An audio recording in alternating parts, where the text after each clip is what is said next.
രാഘവട്ടോ ആ രമേശനാ വാ വാ വാ ഇരിക്ക് ഇരിക്ക്.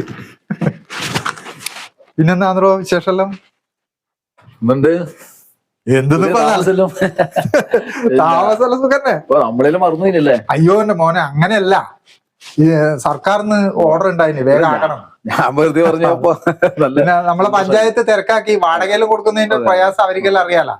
അപ്പൊ അതാണ് പെട്ടെന്ന് ആരോടും പറയാൻ വേണ്ടി പറ്റില്ല. ആയിക്കോട്ടെ, വേണ്ട, അതൊന്നും പ്രശ്നമില്ലപ്പാ, ഇത് സ്വാഭാവികല്ലേ, നമുക്ക് സന്തോഷായില്ലേ? പിന്നെ ഇതിനപ്പുറം സന്തോഷം ഒന്നല്ലേ. ആ, ഞാൻ ഈ മാസത്തെ 2 മാസത്തെ ഇതുണ്ട് പെൻഷൻ. ഇപ്പൊ 4000 രൂപ, 2000 ആണല്ലോ ഇപ്പൊ.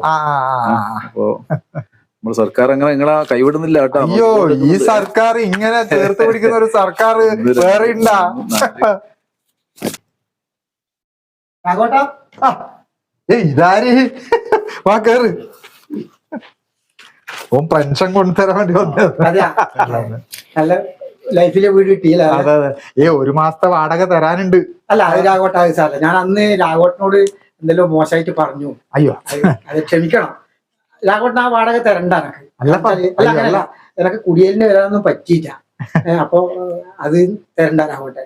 നമ്മളെല്ലാം ഒരു സഹജീവികളല്ലേ, സാറല്ല കേട്ടാ. എനക്ക് വാടക കിട്ടാത്തതല്ല പ്രശ്നം. രാഘവട്ടന് ഇത്രയും നല്ല ലൈഫിൽ നല്ല വീട് കിട്ടിയില്ലേ, സർക്കാർ നമുക്ക് ചെയ്തു തന്നില്ലേ, അതിന്റെ ഒരു സന്തോഷല്ലേ. പിന്നെ ഇതിനപ്പുറം സന്തോഷം ഒന്നും ഇല്ലത്.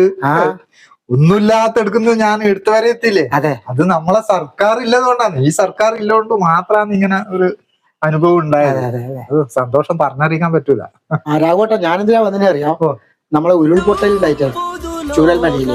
അപ്പൊ അവർക്ക് സർക്കാർ വീട് കൊടുത്തില്ല, പുനരധിവാസം നടത്തിയതല്ല. അപ്പൊ അതുപോലെ ഒന്ന് കാണാൻ വേണ്ടിട്ടാണ് മറ്റന്നാൾ നമ്മെ ഒന്ന് പോകുന്നുണ്ട്. രാഘവട്ടനെ ക്ഷണിക്കാൻ വേണ്ടിട്ടാണ് ഞാൻ വന്നത്. അതെയാ? ഞാൻ എന്തായാലും വരുന്നു. അപ്പൊ മറ്റന്നാൾ രാവിലെ നമുക്ക് വണ്ടി പോകുന്നുണ്ട്. രാഘവട്ടൻ എന്തായാലും വരണം. ഞാൻ ഇവിടെ വന്നാ പോരെ? വണ്ടി കൂട്ടാൻ. Okay okay. എന്തായാലും സന്തോഷം, കാണാലോ.